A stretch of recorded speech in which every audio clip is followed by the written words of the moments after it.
அத்தியாயம் 13. ஆஷா கூட இருந்த 10 நாளும் எங்க வாழ்க்கையில நாங்க மறக்க முடியாத நாட்கள். எங்களுக்கும் உணர்ச்சி எல்லாம் இருக்குன்னு நாங்க உணர்ந்ததே ஆஷா வந்த பிறகுதான். எங்க 3 பேர் தாண்டி எங்களை பத்தி தெரிஞ்ச ஒரே ஆள் அவங்க மட்டும்தான். நாங்க யாருன்னு தெரிஞ்ச பிறகு கூட ஆஷா எங்களை ஒரு நிமிஷம் கூட கொலைகாரங்கன்ற கண்ணோட்டத்தோட பார்த்ததே இல்லை. அதுவே எங்களை அவங்க கிட்ட நெருங்க வச்சது. ஹாழி சொல்றது உண்மைதான். எங்க லைஃப்ல வந்த நாங்க மீட் பண்ண ஒரே நல்ல மனுஷினா அது ஆஷா மட்டும்தான்.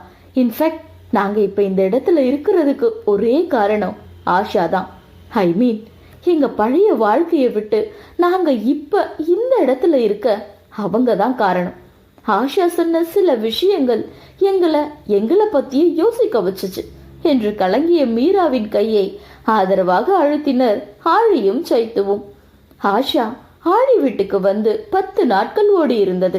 அன்று மாலை விமானத்தில் மாறு வேடத்தில் ஆஷாவை ஒரு டான்ஸ் குரூப்புடன் சென்னை அனுப்ப எல்லா ஏற்பாடுகளையும் செய்திருந்தனர் மூவரும்.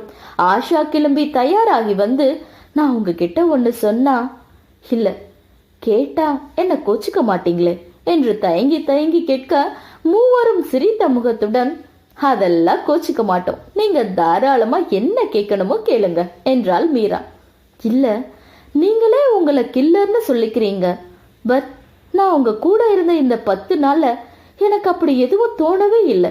முதல்ல கொஞ்சம் பயம் இருந்ததுதான். பட் அது கிட்னாப் நடந்ததால வந்த பயம்தான், உங்களை பார்த்து இல்லை. அப்புறம் நீங்க உங்களை பத்தி சொன்னதை கேட்ட பிறகு மனசுக்கு கஷ்டமா தான் இருந்ததே தவிர உங்களை பத்தி தப்பா நினைக்க தோணல. நான் பார்த்தவரை உங்க 3 பேருக்கும் நல்ல குணம், நல்ல மனசு. ஆனா உங்க தொழில்தான் என்று இழுத்த ஆஷாவை கூர்மையாக பார்த்த ஆழி, ஆரம்பிச்சிட்ட இல்ல, சொல்ல வந்ததை முழுசா சொல்லி முடி. இல்ல, எனக்கு உங்களை புரிஞ்ச வர நீங்க காசுக்காக கொலை பண்றீங்க தான். பட் நீங்க 3 பேருமே காசு ஒரு பெரிய மேட்ராவே நினைக்கல. பணத்துக்கு உங்க லைஃப்ல பெரிய ரோல் எல்லாம் ஒன்றும் இல்லை. நீங்க ரொம்ப நார்மலான லைஃப் தான் லீட் பண்றீங்க. பெரிய வீடு, ஆடம்பரமான லைஃப் ஸ்டைல், வண்டி, ட்ரெஸ், அது இதுன்னு இப்படி எதுக்குமே நீங்க செலவு பண்றதில்ல. ரொம்ப சிம்பிளான நார்மலான லைஃப் தான் உங்களது. இதுக்கு நீங்க நியாயமா சம்பாதிக்கிறதே போதுமே. அப்புறம் எதுக்கு இந்த தொழில்? நீங்க ஆழி பெஸ்ட் இன்டீரியர் டிசைனர், சைத்ரா சூப்பரான போட்டோகிராஃபர், மீரா சூப்பர் செஃப். இது இந்த உலகத்துல உங்க 3 பேரோட ஐடென்டிட்டி தான். பட் அதோட இது உங்க பேஷனும் கூடன்னு எனக்கு தோணுது. நீங்க உங்களுக்கு பிடிச்சுதான் இந்த வேலையை செய்றீங்க. அண்ட் இதுலயே நீங்க நல்லா சம்பாதிக்கிறீங்க. அப்புறம் எதுக்காக நீங்க இன்னும் இந்த மாதிரி வேலையெல்லாம் பார்க்கணும்? வேணாமே என்ற ஆஷா மூவரையும் பாவமாக முகத்தை வைத்து கொண்டு பார்த்தாள். எனக்கு உங்க 3 பேரையும் ரொம்ப பிடிக்குது. அதான் உரிமையா இதெல்லாம் கேட்டேன். தப்பா இருந்தா சாரி என்ற ஆஷா தன் ஹேண்ட்பேக்கை கையில் எடுத்தாள். ஆழி, நீங்க அப்ப சொன்னீங்கல்ல, இனிமே நீ எங்களை எங்க பார்த்தாலும் எங்களை தெரிஞ்ச மாதிரி காட்டிக்காத, அது உனக்கு நல்லது இல்லைன்னு. நான் இப்ப சொல்றேன், நான் உங்களை நெக்ஸ்ட் டைம் பார்க்கும்போது நீங்க 3 பேரும் என்ன தெரியாத மாதிரி போகாத இடத்துல நீங்க இருக்கணும்னு நான் கடவுளை வேண்டிக்கிறேன். நீங்களே என்னை தேடி வந்து, ஹாய் ஆஷா, எங்களை ஞாபகம் இருக்கான்னு என்கிட்ட கேட்கணும்.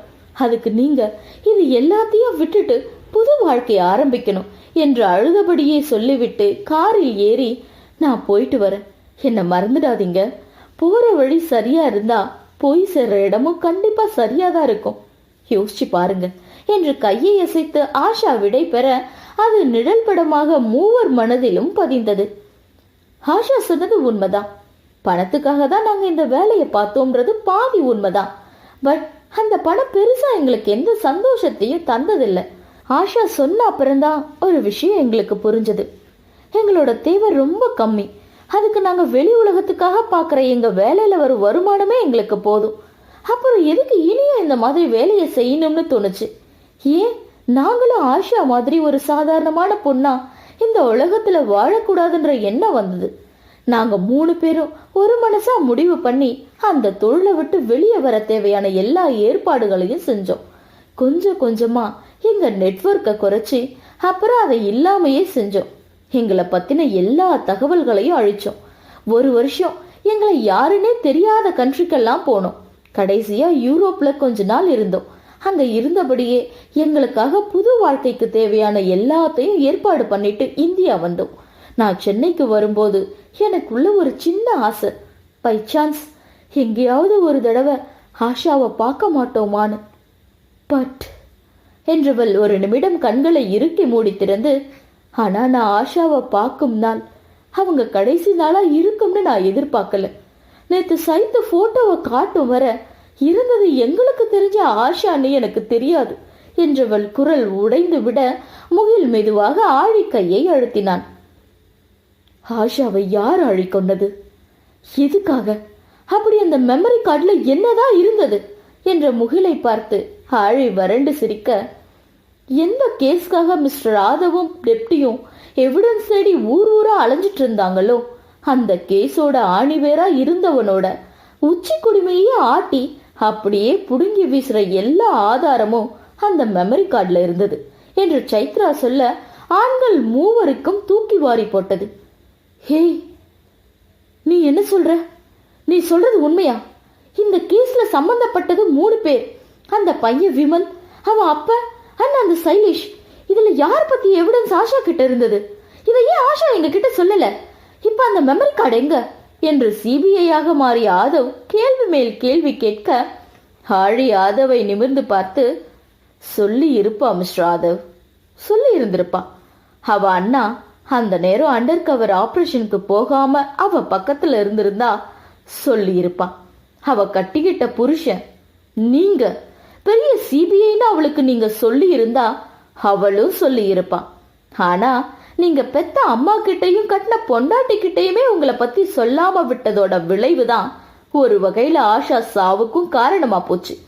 நாங்களும் ஆஷா கிட்ட இருந்த அந்த மெமரி கார்டை பார்த்திருந்தா அதுல இருந்தவன் கதைய நாங்க அன்னைக்கே முடிச்சிருந்தா ஆஷா இப்ப உயிரோட இருந்திருப்பா. அந்த வகையில நாங்களும் ஆஷா சாவுக்கு ஒரு காரணம் தான். 2 உயிரா இருந்த ஆஷாக்கு எங்க அவகிட்ட இருந்த எவிடன்ஸ் பத்தி வெளியே சொல்ல போய் தன்னோட சேர்ந்து அவ வயிற்றுல இருந்த குழந்தைக்கும் அவ குடும்பத்துக்கும் ஏதாவது ஆகிடுமோன்ற பயம்தான் அவங்களை எதையும் வெளியே சொல்ல விடல என்ற ஆழியின் குற்றச்சாட்டு ஆதவின் இதயத்தை சுட முழுவதும் கலங்கி போனான். இதுல ஆதவ் மேல எந்த தப்பும் இல்லை. இது எங்க ப்ரொஃபஷனல் எத்திக்ஸ். அண்டர் கவர்லுக்கு நாங்க எங்களை பத்தி சொந்த குடும்பத்துக்கு கூட சொல்லக்கூடாது. அதைத்தான் ஆதவ் செஞ்சான். இதுல அவனை தப்பு சொல்ல ஒண்ணும் இல்லை என்று விஷ்ணு ஆதங்கமாக பேச, நடந்ததை விடு ஆழி, இப்ப சொல்லு, யார் பத்தின எவிடன்ஸ் ஆஷா கிட்ட இருந்தது? யார் ஆஷாவை கொண்டது என்று கேட்டான் முகில். நீங்க நினைக்கிற மாதிரி அக்யூஸ் 3 பேர் இல்ல முகில், மொத்தம் 5 பேர் என்று மீரா சொல்ல ஆதவும் விஷ்ணுவும் திகைத்தனர். என்ன சொல்ற நீ? இது எப்படி? யார் அது என்று ஆதவை நேருக்கு நேராக பார்த்த ஆழி, இதுல நீங்க சொன்ன 3 பேரும் வெறும் காசுக்காக வேலை பார்க்கறவங்க.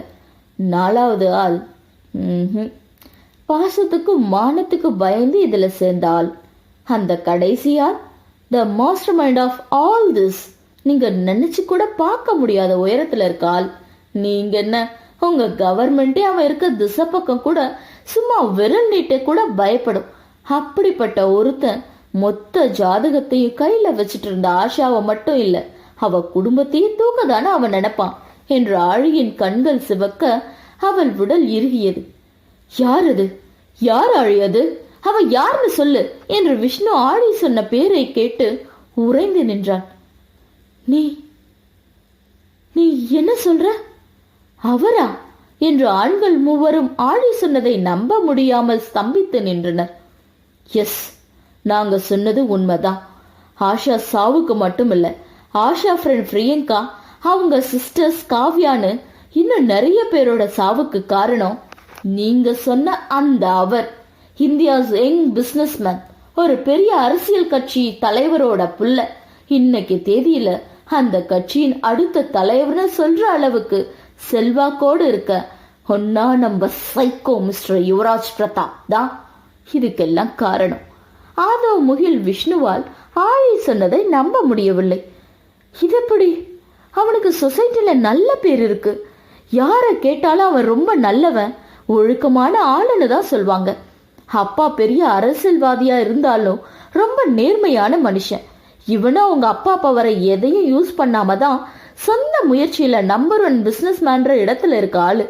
அவன் போய் ஏன், எதுக்காக, என்ன காரணம் என்று ஆதவ் மண்டையை பிய்த்து கொள்ள ஆழி இமைகளை உயர்த்தி ஆதவை பார்த்து ஹி இஸ் அ சைக்கோ என்றாள் ஒரே வார்த்தையில். ஆமா ஆதவ், அந்த யுவராஜ் ஒரு சைக்கோ. இது வெளியே யாருக்கும், ஏன் அவனோட அப்பாக்கு கூட தெரியாது. அவனை பத்தி தெரிஞ்ச ஒரே ஆள் யுவராஜோட பர்சனல் மாமா சைலேஷ் தான் என்ற சைத்ரா கண்களில் அத்தனை கோபம். யுவராஜ்க்கு ஒரு பெக்யூனியர் மனநோய். அவனோட அம்மா சின்ன வயசுல அவங்கள விட்டு வேற ஆள் கூட போயிட்டாங்க. அதனால சின்ன வயசுலயே அவனுக்கு லேடிஸ்னா ஒரு வெறுப்பு. அதை அவங்க அப்பா கவனிக்காம விட்டதோட விளைவு பல பொண்ணுங்க சாவு. யுவராஜ் லேடிஸை கொடுமைப்படுத்தி அவங்க அடிச்சு சித்திரவதை பண்ணி அவங்க கதறி அழுகிறத கெஞ்சுறத பார்த்து ரசிக்கும் ஒரு சைக்கோ. அதுதான் அவனோட ப்ராப்ளம். இது சின்ன வயசுல இருந்து அவனோட பழகின சைலேஷ்க்கு மட்டும்தான் தெரியும். அதை அவனுக்கு ஃபேவரா யூஸ் பண்ணி அவன் பணம் பார்க்க ஆரம்பிச்சிட்டான். யுவராஜ்க்கு தன்னோட மனசோட வன்மத்தை தீர்க்க ஒரு பொண்ணு வேணும். ஆனா இது மட்டும் அவன் அப்பாவுக்கு தெரிஞ்சா மகனை கூட பார்க்காம அவர் கண்டிப்பா இவனை போலீஸ்ல பிடிச்சு கொடுக்க இல்ல கொல்ல கூட தயங்க மாட்டாரு. சோ யுவராஜ்க்கு சைலேஷை விட்டா வேற வழி இல்லை. அந்த நேரம் பணத்துக்காக எதை வேணும்னாலும் செய்யற அந்த விமல் அவனோட அப்பா ஃப்ரெண்ட்ஷிப் சைலேஷ்க்கு கிடைக்க முடிவு they four become partner in crime. பொண்ணுங்களை கடத்தியோ இல்ல அவங்கள மயக்கியோ அசிங்கமா போட்டோ எடுத்து அவங்கள பிளாக்மெயில் பண்ணி கெடுக்கிறது விமல் அண்ட் சைலேஷ். அதுக்கு பிறகு அந்த பொண்ணுங்களை யுவராஜ் கிட்ட அனுப்பிடுவாங்க. அவன் அந்த பொண்ணுங்களை என்று சைத்ரா குரல் கமர ஆண்கள் மூவரும் அவள் என்ன சொல்ல வருகிறாள் என்று புரிந்தது. இந்தியா முழுவதும் பல இடங்களில் இருந்து நிறைய பெண்கள் காணாமல் போய் பின் பல நாட்கள் கழித்து சிதைந்த உடலாக பல இடங்களில் அவர்கள் உடல் மட்டும் கிடைக்க அதை பற்றி விசாரிக்கத்தான் விஷ்ணு மற்றும் ஆதவ் இன்வெஸ்டிகேஷன் செய்து கொண்டிருந்தனர். அந்த பெண்கள் சாவதற்கு முன் பலவிதமாக சித்திரவதை செய்து மிகவும் கொடூரமாக கொல்லப்பட்டிருப்பது இவர்களுக்கு ஏற்கனவே தெரியும் என்பதால் சைத்ரா அதை சொல்ல முடியாமல் தவிக்கிறாள் என்று புரிந்து கொண்டனர். இதெல்லாம் உங்களுக்கு எப்படி தெரிஞ்சது? அப்ப அந்த மெமரி கார்டு உங்ககிட்ட தான் இருக்கா என்ற விஷ்ணுவுக்கு இல்லை என்று தலையாட்டிய மீரா, அந்த மெமரி கார்டு எங்க கிட்ட இல்லை, அது ஆஷா வேற ஒரு ஆள் கிட்ட கொடுத்துட்டாங்க என்று சொல்ல, யாரது என்று ஆதவ் கேட்க, உங்க கமிஷனர் என்று வந்த பதிலில் மீண்டும் மூவரும் ஆடிப்போயினர். அத்தியாயம் 14. ஆழி கமிஷனர் பெயரை சொன்னதும் அதை நம்ப முடியாமல் குழம்பி நின்றனர் 3 ஆண்களும். நீ என்ன சொல்ற ஆழி? ஆஷா கமிஷனர் கிட்டே அந்த மெமரி கார்டை கொடுத்தா? அதை ஏன் அவர் இவ்வளோ நாளா எங்க கிட்ட சொல்லல? ஏன் அவர் எந்த ஆக்ஷனும் எடுக்கல? நீங்க கேட்டதுக்கு நாங்கள் பதில் சொல்றது இருக்கட்டும், முதல்ல நாங்க கேட்கறதுக்கு நீங்க பதில் சொல்லுங்க. இந்த கேஸ்க்காக தான் நீங்க 3 பேரும் வேற வேற இடத்துல விசாரணை பண்ணிட்டு இருந்தீங்க. அதுல நீங்க என்ன கண்டுபிடிச்சீங்க? ஏன் உங்களுக்கு இதெல்லாம் தெரிய வரல என்று ஆழியை நிமிர்ந்து பார்த்த ஆதவ், முதல்லயே இந்த கேஸ் எங்களுக்கு வரல, வேற ஆபீசர்ஸ் தான் இன்வெஸ்டிகேட் பண்ணிட்டு இருந்தாங்க. பட் 1 வருஷம் மேல ஆகியும் அவங்களால எதுவும் கண்டுபிடிக்க முடியலன்னு, அதோட அந்த கேஸ் இன்வெஸ்டிகேஷன்ல இருந்த ஆபீசர்ஸ் பாதி பேர் வேலையை விட்டுட்டாங்க, சில பேர் இறந்து போயிட்டாங்க. அதுக்கு பிறகு இந்த கேஸை எடுக்கவே போலீஸ்ல சில பேர் தயங்கினாங்க. அப்பதான் காணாம போன சில பொண்ணுங்க பேரண்ட்ஸ் இந்த கேஸை சிபிஐக்கு மாத்த சொல்லி கோர்ட்ல ரிட் போட இந்த கேஸ் எங்க கைக்கு வந்தது. இந்த கேஸ்ல கமிஷனர் தான் நாங்க 3 பேரும் ஃப்ரெண்ட்ஸ்னு தெரிஞ்சு எனக்கு துணையா போலீஸ்ல இருந்து விஷ்ணு முகிலையும் கூட ஜாயின் பண்ணி விட்டாரு. நாங்களும் பல ஊர்ல இன்வெஸ்டிகேட் பண்ணோம். அதுல கடைசியா அந்த விமல் அவன் அப்ப மாட்டினாங்க. பட் ஸ்ட்ராங் எவிடன்ஸ் எதுவும் வசமா கிடைக்கல. அதை தேடிதான் நாங்க அலைஞ்சிட்டு இருந்தோம். பட் எப்படின்னு தெரியல, நாங்க எங்க எல்லாம் அவங்கள பிடிக்க பிளான் போட்டோமோ அந்த எல்லா இடத்துலயும் அவங்க சொல்லி வச்ச மாதிரி எஸ்கேப் ஆனாங்க. சொல்லி வச்சதுனாலதான் அவங்க எஸ்கேப் ஆனாங்க. சொன்னது உங்க கமிஷனர். மேல சொல்லுங்க என்றாள் சைத்ரா. நாங்க கஷ்டப்பட்டு ஒரு ஸ்டெப் எடுத்தா 3 ஸ்டெப் பின்னாடி எடுத்திருக்கோம் அந்த கமிஷனர் என்று பல்லை கடித்த விஷ்ணு, நாங்க ஒரு வழியா விமலன் அவன் அப்பனோட சேர்த்து இதுல சைலேஷ்னு ஒருத்தர் இருக்கிறத கண்டுபிடிச்சோம். அதுக்கப்புறம் என்றவன் குரல் உடைந்தது. சைலேஷ் பத்தி தெரிஞ்சு நாங்க அவனை டார்கெட் பண்ண டைம் பார்த்துட்டு இருக்கும் போதுதான் என்று தொடங்கி ஆதவும் அதற்கு மேல் பேச முடியாது கலங்கி போக பெண்களுக்கு புரிந்தது அப்போதுதான் ஆஷாவுக்கு விபத்து நடந்திருக்கிறது என்று. அப்பதான் ஆழி, ஆஷா ஆக்சிடென்ட் நடந்தது. அதை கேட்ட பிறகு எங்களுக்கு வேற எதுவும் ஓடல. உடனே ஹாஸ்பிட்டல் வந்துட்டோம். ஆதவும் விஷ்ணுவும் ஷாக்ல பிரம்ம பிடிச்சா மாதிரி ஆயிட்டாங்க. கிட்டத்தட்ட 1 மாசம் ஆச்சு இவனுங்களை நார்மலா ஆக்க. அந்த கேப்ல அந்த நாதாதிரி கமிஷனர் இந்த கேஸ்னாலதான் ஆஷா இறந்திருக்காங்க. சைலேஷ் அண்ட் விமல் தான் ஆஷா ஆக்சிடென்ட செஞ்சது. இதுக்கு மேல நீ இந்த கேஸ்ல இருந்தா உன் அம்மாவையும் குழந்தையும் கொன்னுடுவாங்கன்னு ஆதவ் கிட்ட சொல்லி அந்த கேஸ வேற ஆபீசருக்கு மாத்திட்டதா சொல்லியிருக்கான்.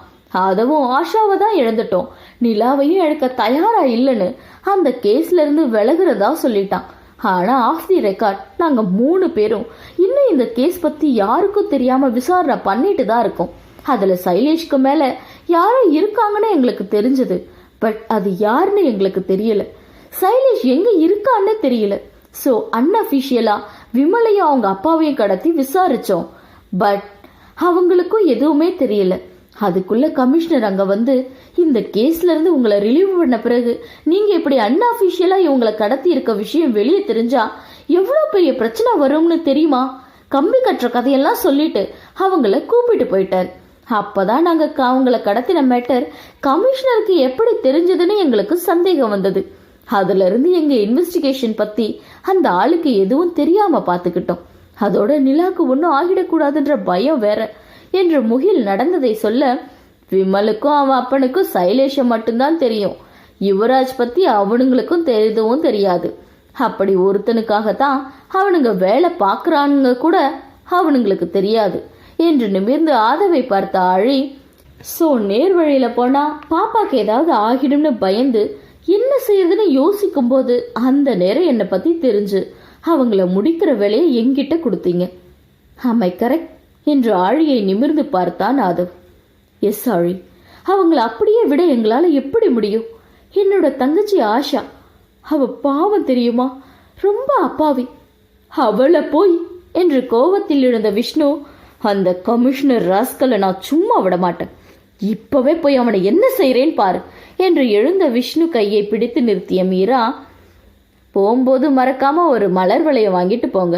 கரெக்டா நீங்க சென்னை போய் சேர்ற நேரம் அந்த ஆளோட இறுதி ஊர்வலம் நடந்துட்டு இருக்கும் என்ற மீராவை விஷ்ணு அதிர்ந்து பார்க்க, மீரா இதழோரமாக சிரித்தவள், மேட்டர் தெரிஞ்ச பிறகும் எவிடன்ஸ் எதிர்பார்த்துட்டு சும்மா இருக்க நாங்க ஒன்னும் போலீஸ் இல்ல மிஸ்டர் விஷ்ணு. எங்களுக்கு வேண்டியது காரணம்தான், ஆதாரம் இல்ல. இப்ப இந்த உலகத்துல ஆஷா இல்லாம போனதுக்கு அந்த ஆளும் ஒரு காரணம். சோ முடிச்சாச்சு என்ற மீரா திரும்பி ஆழி சைத்ராவை பார்க்க அவர்கள் முகத்தில் வெற்றி புன்னகை. மீரா சொன்னதை கேட்ட விஷ்ணு உடனே தன் போனில் யாருக்கோ தொடர்பு கொண்டு பேசியவன் திரும்பி ஆதவை பார்த்து தலையசைக்க, மீரா சொன்னது உண்மை என்று மூவருக்கும் புரிந்தது. நேத்து மிட்நைட் கமிஷனர் சூசைட் பண்ணிக்கிட்டாராம் என்ற விஷ்ணுவை பார்த்து சிரித்த சைத்ரா, அவரா சூசைட் செய்யல, நாங்க செய்ய வச்சோம் டிப்டி என்றதுதான். விஷ்ணு அப்படியே அமர்ந்து விட்டான். இது எப்ப நடந்தது? நீங்க 3 பேர் இங்க கொடைக்கானல்ல தானே இருந்தீங்க, அப்புறம் எப்படி? ஏங்க, படிப்போம் எக்ஸாம் கூட இப்ப எல்லாம் ஆன்லைன்ல வந்துடுச்சு. ஆஃப்டர் ஆல் ஒரு மர்டர், அதை எங்களால ஆன்லைன்ல பண்ண முடியாதா? நாங்களும் அப்டேட் ஆகணும்ல என்று சைத்து சிரிக்க, ஆழி விஷ்ணுவை பார்த்து, ஆஷாக்கு அந்த மெமரி கார்டை யார்கிட்ட தர்றதுன்னு புரியல விஷ்ணு. ஆனா பிரியா எப்படியாவது அந்த குற்றவாளிக்கு தண்டனை வாங்கி தரணும்னு கடைசியா சொன்னதையும் அப்படியே விடவும் முடியல. அந்த நேரம்தான் அவங்க வளகாப்புக்கு அந்த கமிஷனர் வந்திருக்காரு. நீங்க அந்த ஆளை பத்தி ஆஷா கிட்ட நல்ல விதமா சொன்னதை நம்பி அவங்களும் அந்த ஆள் கிட்ட ஹெல்ப் கேட்டிருக்க, இழுத்து மூச்சு விட்ட ஆழி. பட் அப்ப ஆஷாக்கு தெரியல அந்த ஆள் தான் அவங்க சாவுக்கு காரணமாக போறான்னு. கமிஷனர் பொண்ணோட மோசமான போட்டோஸ் வச்சு பிளாக்மெயில் செஞ்சுதான் அவரை அந்த விமலும் சைலேஷும் அவங்க கண்ட்ரோல்ல வச்சிருந்தாங்க. ஆஷா பத்தி அவங்க கிட்ட சொல்லி அந்த மெமரி கார்டை விமல் கிட்ட கொடுத்து தான் மகளோட போட்டோவை டெலீட் பண்ண வைக்கலாம்னு அந்த ஆள் பிளான் போட்டிருக்கான். அதுக்காக ஆஷாவை சைலேஷ் கிட்ட காட்டி கொடுத்துட்டான். அவன் பொண்ணை காப்பாத்த அவன் ஆஷாவை பலி கொடுத்திருக்கான். அவன் பொண்ணு மாதிரி ஆஷாவும் ஒரு பொண்ணு தானே, அதுவும் வயிற்றுல புள்ளையோட இருந்த பொண்ணை போய் என்று குமுறிய முகில், அந்த ஆளை எப்படி தற்கொலை பண்ணிக்க வச்சிங்க என்று கேட்டான்.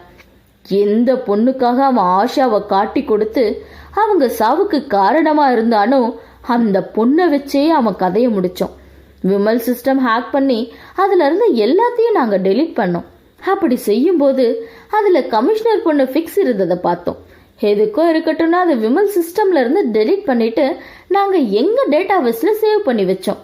அதை அந்த கமிஷனர் கிட்ட சொல்லி ஒழுங்கா நீயே தற்கொலை பண்ணிக்கிட்டா மான மரியாதையாவது மிஞ்சும், இல்லாட்டி நாளைக்கு காலையில என்ன நடக்கும்னு நாங்க சொல்ல வேண்டியது இல்லைன்னு தான் சொன்னோம். அவ்வளோதான், வேலை முடிஞ்சதும். அண்ட் நாங்க அந்த ஆளுக்கு வாக்கு கொடுத்த மாதிரி அந்த பொண்ணு போட்டோ எல்லாத்தையும் மொத்தமா டெலீட் பண்ணிட்டோம் என்று நடந்ததை சொல்லி முடிக்க ஆதவ் ஆழியை தீயாக முறைத்தான். என்ன வேலைடி பார்த்திருக்க நீ? அந்த விமலுக்கும் உனக்கு என்ன வித்தியாசம் இருக்கு? நீயும் ஒரு பொண்ணா இருந்துட்டு இப்படி செய்ய உனக்கு எப்படி மனசு வந்தது? கமிஷனர் அயோக்கியந்தான், அதுக்கு அந்த பொண்ணு என்ன செஞ்சா? அவளை வச்சு சி, இது உனக்கு தப்பா தெரியல என்று ஆதவை பார்த்து நக்கலாக சிரித்த ஆழி, இந்த அறிவு என்னோட பாஸ்வேர்ட் தெரிஞ்சுக்கும் போது எங்க போச்சு மிஸ்டர் சிபிஐ? புல்மைய போயிடுச்சா என்று அவன் மட்டும் கேட்கும் குரலில் கேட்க ஆதவ் முகத்தை வேறு பக்கம் திருப்பிக் கொண்டான். என்ன மிஸ்டர் ஆதவ், பதிலையே காணோம் என்று நக்கலாக சிரித்தவள், ஐ திங்க் நாங்க யாருன்னு உங்களுக்கு மறந்து போச்சு போல. We are not a normal பொண்ணுங்க மிஸ்டர் சிபிஐ. எங்களுக்கு போற வழி முக்கியம் இல்ல, எங்க வேலை முடியணும். அப்படிதான் நாங்க இருந்தோம். அந்த வழியிலிருந்து எங்களை வெளியே கொண்டு வந்த ஒரு நல்ல ஆத்மா சாக காரணமா இருந்தவங்களை அழிக்க இது இல்லை, இதை விட கீழே மோசமான எந்த எல்லைக்கும் இறங்கி கூட நாங்க வேலை செய்வோம். நாங்க வீட்டு செடி இல்லை மிஸ்டர், காட்டு மரம். எங்க இஷ்டத்துக்கு தான் எங்க கிளை போகும் என்று அங்கிருந்து எழுந்த ஆழியை நிறுத்திய ஆதவ், அந்த மெமரி கார்டு உங்ககிட்ட இல்லைன்னு தானே சொன்ன நீ, அப்புறம் உனக்கு எப்படி இதெல்லாம் தெரிஞ்சது என்று கேட்ட ஆதவை திரும்பி பார்த்தாள் சைத்ரா. நீங்க சந்தேகப்படும் ஆளை பத்தி விசாரிச்சு எவிடன்ஸ் கேதர் பண்ணி அப்புறம் பிடிப்பீங்க. பட் எங்க வழி தனி வழி, ஆளை பிடிச்சிட்டு தான் அடுத்த வேலையவே பார்ப்போம் என்று திமிராக சொல்ல முகில் அவள் அருகில் சென்று, யாரு அந்த சைலேஷா என்று ஆச்சரியமாக கேட்க சைத்ரா புருவம் உயர்த்தி அவனை பார்த்து, பரவாயில்ல, உங்களுக்கு கூட கொஞ்சம் மேல் மாடி வேலை செய்யும் போல என்றபடி 3 பெண்களும் அங்கிருந்து செல்ல ஆதவ் விஷ்ணு அடுத்து என்ன என்று குழம்பி இருந்தனர். விமல் மற்றும் அவன் அப்பனையும் முகில் விடாமல் தொடர்வதால் ஆழி அவர்களை கடத்தி இருந்தால் அது முகிலுக்கு தெரிந்திருக்கும். சைலேஷ் ஒருவன் மட்டும்தான் எங்கிருக்கிறான் என்று மூவருக்கும் தெரியாது. அதனால் ஆழி கடத்தியது சைலேஷை என்று முகில் புரிந்து கொண்டான்.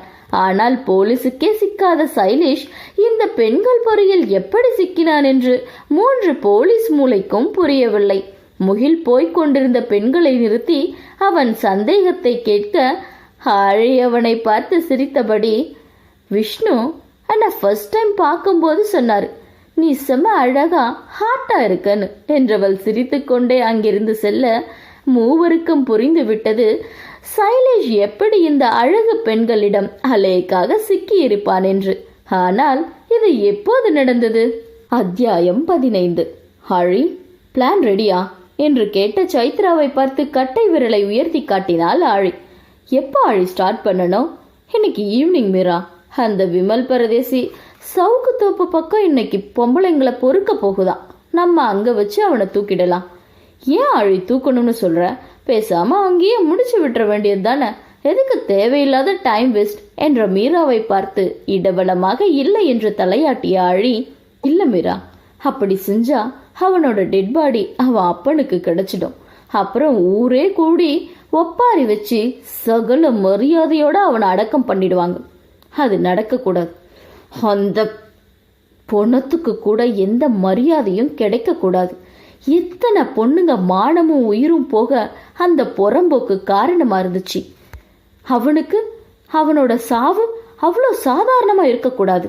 அதோட அவனோட சாவு ஆதவ் விஷ்ணு கண்ணு முன்னாடி தான் நடக்கணும். யூ ஆர் ரைட் ஆழி. இவன் மட்டும் இல்லை, மீதி இருக்க 4 பேர் பொணம் கூட யாருக்கும் கிடைக்க கூடாது. அதுவும் அந்த சைலேஷ் என்று கோவத்தில் பல்லை கடித்த சைத்ரா தோளில் யாரோ கை வைக்க அவள் சட்டென திரும்பி பார்க்க அங்கு முகில் நின்று கொண்டிருந்தான். அது என்ன, அந்த சைலேஷ் மேல மட்டும் உனக்கு இவ்வளோ கோவம்? நீங்க அங்க பேசும்போதே உன்னை கவனிச்சேன்.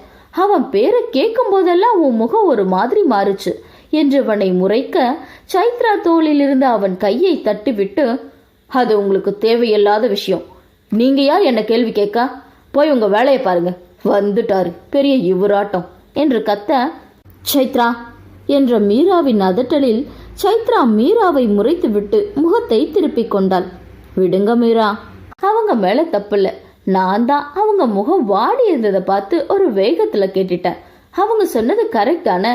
நான் யார் அவங்க சொந்த விஷயத்துல தலையிட? இவ்வளோ நாள் பழகிற ஆழியே என்ன ஃப்ரெண்டா இல்ல, ஒரு ஆளா கூட பார்த்ததில்லை.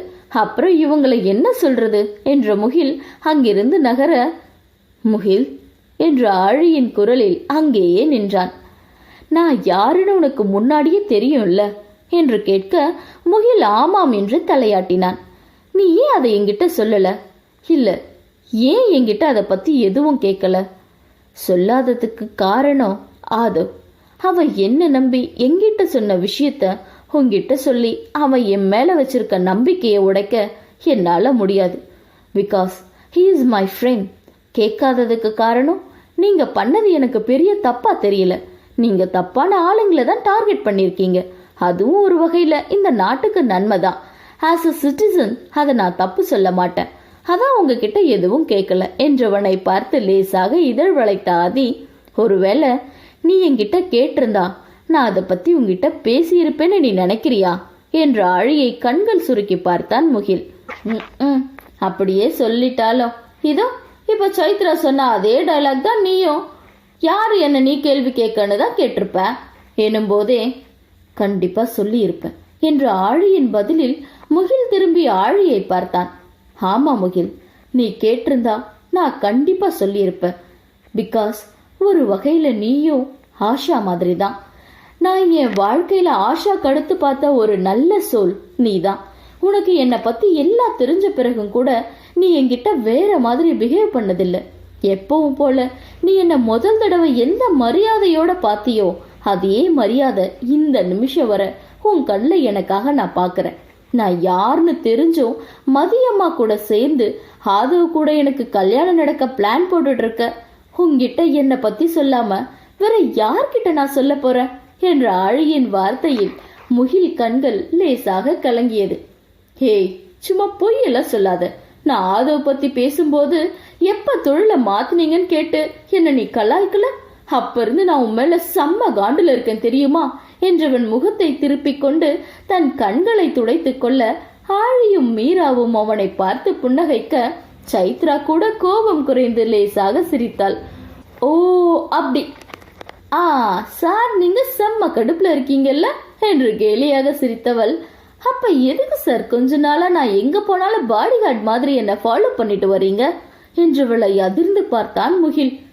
ஹே, அது உனக்கு எப்படி தெரியும் என்றவன் சட்டென உதட்டை கடித்து கொள்ள, நீங்க போட்ட மாறு வேஷம் அந்த லட்சணம் போலீஸ்கார் மண்டைய மறைச்சு நீங்க உங்க மண்டை மேல இருந்த கொண்டைய மறந்துட்டீங்க என்று சிரித்தபடியே சைத்ரா அவன் அருகில் வர சற்று முன் அந்த கத்தியவள் இவள் தானா என்று முகிலுக்கு குழப்பமாக இருந்தது. என்ன முகில், சைத்து சொல்றது புரியலையா என்று மீராவை அப்பாவியாக பார்த்த முகில், எனக்கு இவங்க சொல்றது மட்டும் இல்ல, இவங்களையே சரியா புரியல மீரா. போக போக புரிஞ்சுக்குவீங்க மிஸ்டர் போலீஸ்கார். இப்ப நம்ம கொண்ட மேட்டருக்கு வருவோம். ஆமா, நாங்க தான் ஹேக்கிங், ட்ராக், பக் இதெல்லாம் பண்ற ஆளுங்கன்னு தெரியுமில்ல.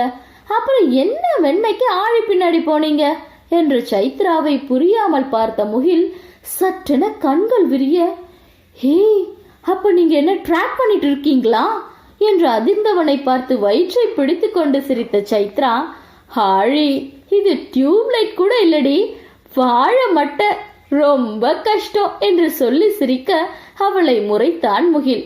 சாரி முகில், எங்களுக்கு வேற ஆப்ஷன் இல்ல. சோ உன்னையும் ட்ராக் பண்ணோம், பண்ணிட்டு தான் இருக்கோம். அண்ட் ட்ராக்கர் கூட சேர்த்து உன்னை மாட்டி விட்டது உன்னோட ஆசை புல்லட். நானும் நிலாவும் எங்க போனாலும் நீ எங்க பின்னாடியே வந்திருக்க. நான் சில டைம் உன்னோட புல்லட்டை பார்த்திருக்கேன். முதல்ல நீ நிலாக்காக தான் வரேன்னு நினைச்சேன். அதுக்கு பிறகு எனக்கு டவுட் வந்து சைத்துவ செக் பண்ண சொன்னேன். அப்பதான் தெரிஞ்சது நான் தனியா வெளியே போனா எல்லா இடத்துலயும் கூட நீ இருந்திருக்கன்னு. ஏன் முகில் என்ற ஆழி கேள்விக்கு பதில் சொல்ல முடியாமல் முகில் அமைதியாக நின்றான். என்ன முகில், பதில் சொல்ல முடியலையா? வேணும்னா நான் சொல்லவா என்றது முகில் ஆழியை நிமிர்ந்து பார்த்தான். உனக்கு தெரியுமா ஆழி என்றவனை பார்த்து அலட்சியமாக சிரித்த ஆழி, இது கூட தெரியாட்டி நானெல்லாம் இந்த வேலைக்கு அன்ஃபிட் முகில். சொன்ன வேலை முடிஞ்சதும் ஆதவ் என்ன ஒரேடியா முடிச்சிடுவேன்னு சொல்லிருப்பாரு. அப்படி எதுவும் நடக்க கூடாது, எனக்கு எதுவும் ஆகிடக்கூடாதுன்னு பயந்து நீ எனக்கு பாதுகாப்பா என்னையே சுத்திட்டு இருக்க. ஆமை ரைட் என்றதும் முகில் ஆமாம் என்று தலையாட்டினான். நீ சொன்னது உண்மைதான். என்னதான் எனக்கு ஆதவ் விஷ்ணு மேல நம்பிக்கை இருந்தாலும் எங்களது போலீஸ் புத்தியாச்சே. ஒருவேளை எங்க வேலை முடிஞ்சதும் உன்னை உயிரோட விட்டு வைக்க வேணாம்னு தோணி உன்னை எதுவும் செஞ்சுட்டா என்ன பண்றது? அதானா என்றவனை பார்த்து மூவரின் மனது மகிழ்ந்து தேங்க்ஸ் முகில் என்று மூவரும் ஒரே குரலில் சொல்ல, முகில் எதுக்கு தேங்க்ஸ் என்று புரியாமல் கேட்டான். ஒன்னும் இல்ல முகில், சும்மா சொல்லணும்னு தோணுச்சு, அவ்வளோதான், ஜஸ்ட் லைக் தாட் என்ற ஆழி. நீங்க நினைச்ச மாதிரி எனக்கு ஒன்னும் ஆகாது முகில். அவங்க 2 பேரும் என்னை எதுவும் செய்ய மாட்டாங்க. You don't worry. அப்படி எதுவும் நடந்தாலும் என்னை காப்பாத்திக்கிற தைரியம் என்கிட்ட இருக்கு என்றவள் திரும்பி சைத்து மீராவை பார்த்து, இன்கேஸ் எனக்கு ஏதாவது ஆகிட்டா இவங்க 2 பேரையும் சேஃபா வேற ஏதாவது கண்ட்ரிக்கு அனுப்பி வச்சிடு முகில். எச்சி வாய மூடு. எப்ப பாரு அச்சாணியமா பேசிட்டு. அதெல்லாம் நீ 100 வயசு வரை இருந்து எங்க உயிரை எடுப்ப. இப்ப வந்து அந்த நாய்க்கு என்ன பிளான் வச்சிருக்க அத சொல்லு என்ற சைத்ரா ஆழி காதை பிடித்து இழுத்து சென்றாள். மாலை 3 மணிக்கு கையில் நிலாவுடன் சவுக்கு தோப்பில் தவிப்போடு அங்குமிங்கும் எதையோ பார்த்தபடி இருந்த ஆழி அருகில் வந்தான் விமல். ஹாய், ஐம் விமல் என்று அவன் ஆழி முன் தனது வலது கையை நீட்ட ஆழி அவனை முறைத்துவிட்டு முகத்தை வேறு பக்கம் திருப்பிக் கொண்டார். சாரி மேடம், என்ன தப்பா நினைக்காதீங்க. நானும் கொஞ்ச நேரமா பார்த்துட்டு இருக்கேன். நீங்க ரொம்ப நர்வஸா இருக்கீங்க. அங்கேயும் இங்கேயும் பார்த்துட்டே இருக்கீங்க. Any problem? May help you என்று ஈயனை இழிக்க ஆழியவனை மேலிருந்து கீழ் ஒரு பார்வை பார்த்து, வாடி மகனே வா, முளைச்சு 3 விடல, அதுக்குள்ள உனக்கு பொம்பளை கேக்குது? பொறுக்கி நாய, பார்த்தாலே நான் உன்னோட பெரிய பொண்ணுன்னு உனக்கு நல்லா தெரிஞ்சிருக்கும். தெரிஞ்சு என்கிட்ட வந்து சொல்லு விட்டுட்டா இருக்க நீயே. உடுடா உடு, வாயில இருக்க மொத்த சொல்லையும் இப்பவே உற்று. இனிமே உன் வாயிலிருந்து ஒண்ணு வரும்னா அது ரத்தம் மட்டும்தான், கூட ஐயோ அம்மான்ற சத்தமும் வரும் என்று மனதில் நினைத்தவள் அதை துளியும் முகத்தில் காட்டாமல், இல்ல சார், 2 மணிக்கு என்னோட ஃப்ரெண்ட் இங்க வரேன்னு சொன்னா. பட் மணி 3 ஆயிடுச்சு, இன்னும் அவளை காணோம். பாப்பா மதியம் சாப்பிட்டது. இன்னும் கொஞ்ச நேரம் போனா பசியில அழுக ஆரம்பிச்சிடுவா. எனக்கு என்ன பண்றதுன்னே தெரியல என்று அப்பாவியாக சொல்ல, ஓ மை காட், என்ன கெட்ட பழக்கம் இது? ஒரு இடத்துக்கு வரேன்னு சொன்ன நேரத்துக்கு வர வேணாம், இப்படி ஒரு அழகு குட்டியை காக்க வைக்கிறது என்றவனை ஆழி அழுத்தமாக பார்த்தாள்.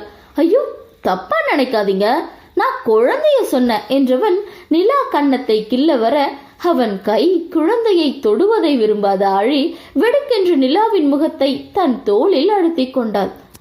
சாரி, பாப்பாக்கு வெளியாளுங்க அவளை தொட்டா பிடிக்காது, அழுக ஆரம்பிச்சிடுவா. ஓ, இட்ஸ் ஓகே, இட்ஸ் ஓகே. சரி, இப்போ நீங்க என்ன செய்ய போறீங்க? உங்க ஃப்ரெண்டுக்காக இன்னும் வெயிட் பண்ண போறீங்களா? பாவம், இந்த குளிர்ல நீங்க இப்படி நிக்கிறத பார்க்க என் மனசு தாங்கல என்று வழிய ஆழியோடு சேர்த்து அங்கு நடப்பதை ப்ளூடூத் ஹெட்செட் மூலமாக கேட்டுக்கொண்டிருந்த சைத்ரா மீராவுக்கும் கூட பத்தி கொண்டு வந்தது. ஆழி, என்னால முடியலடி, சீக்கிரம் அந்த பரதேசியை தூக்கிட்டு வா, எனக்கு அவன் மண்டைய 2ஆ பழக்கிற அளவு வெறி வருது என்ற சைத்ரா ஹெட்செட்டில் கத்த அந்த சத்தத்தில் ஆழி காது வலித்தது.